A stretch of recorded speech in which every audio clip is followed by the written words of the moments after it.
ಭಾರತೀಯ ಪತ್ರಕರ್ತರ ಸಂಘದ 11ನೇ ಮಹಾಸಭಾ ಮಾರ್ಚ್ 28 ಹಾಗೂ 29ರಂದು ಆಂಧ್ರಪ್ರದೇಶದ ರಾಜಧಾನಿ ವಿಜಯವಾಡದಲ್ಲಿ ನಡೆಯಿತು.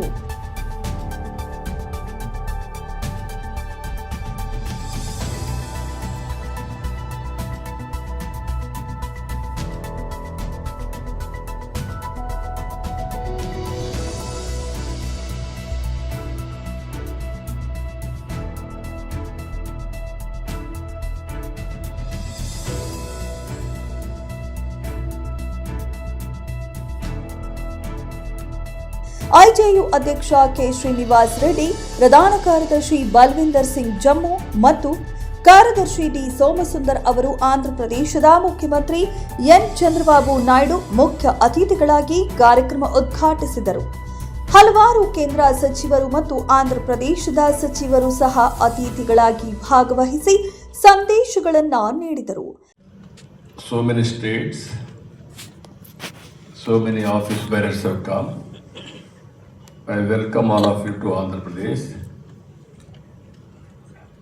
Most of the journalists are aware of me for the last 3 to 4 decades.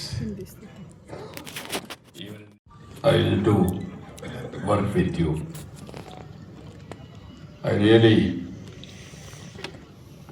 It is a very good affectionate attachment with you for the last 3 decades.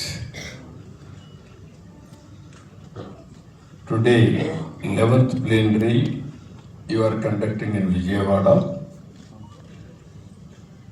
Always I am very close to media. Everybody is aware, not now, from 1995, even before, I had a very good close relations with all of you. Especially Srinivasa Reddy, I know him very well from the beginning. First time I created in 1996 Press Academy, and also I appointed him first president of the Press Academy.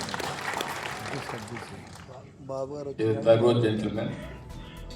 Andhra Pradesh ಕಾರ್ಯನಿರತ ಪತ್ರಕರ್ತ ಸಂಘ 34 ವರ್ಷಗಳ ಅಂತರದ ನಂತರ ಐಜೆಯು ಸಮಗ್ರ ಸಭೆಯನ್ನ ಆಯೋಜಿಸಿತ್ತು.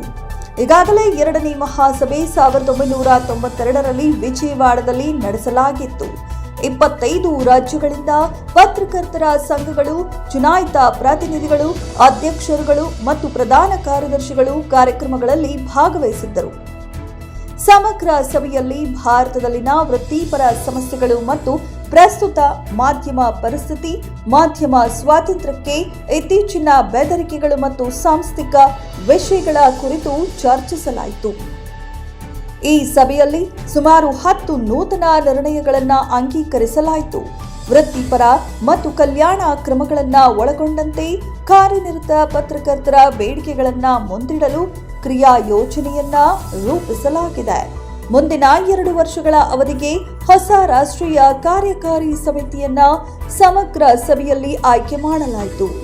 ಐಜೆಯು ನೂತನ ಅಧ್ಯಕ್ಷರಾಗಿ ಬಲ್ವಿಂದರ್ ಜಮ್ಮು, ಪ್ರಧಾನ ಕಾರ್ಯದರ್ಶಿಯಾಗಿ ಡಿ. ಸೋಮಸುಂದರ್ ಅವರನ್ನ ಒಮ್ಮತದಿಂದ ಆಯ್ಕೆ ಮಾಡಿದರು. ಕಾರ್ಯಕ್ರಮದಲ್ಲಿ ಐಜೆಯು ಮಾಜಿ ಅಧ್ಯಕ್ಷರುಗಳು S N. Sinha, Devulapalli Amar, Andhra Pradesh media academy chairman Alapati Suresh Kumar, ಅಧ್ಯಕ್ಷರು ಐ.ವಿ. ಸುಬ್ಬರಾವ್ ಮತ್ತಿತರ ಗಣ್ಯರು ಭಾಗವಹಿಸಿದ್ದರು.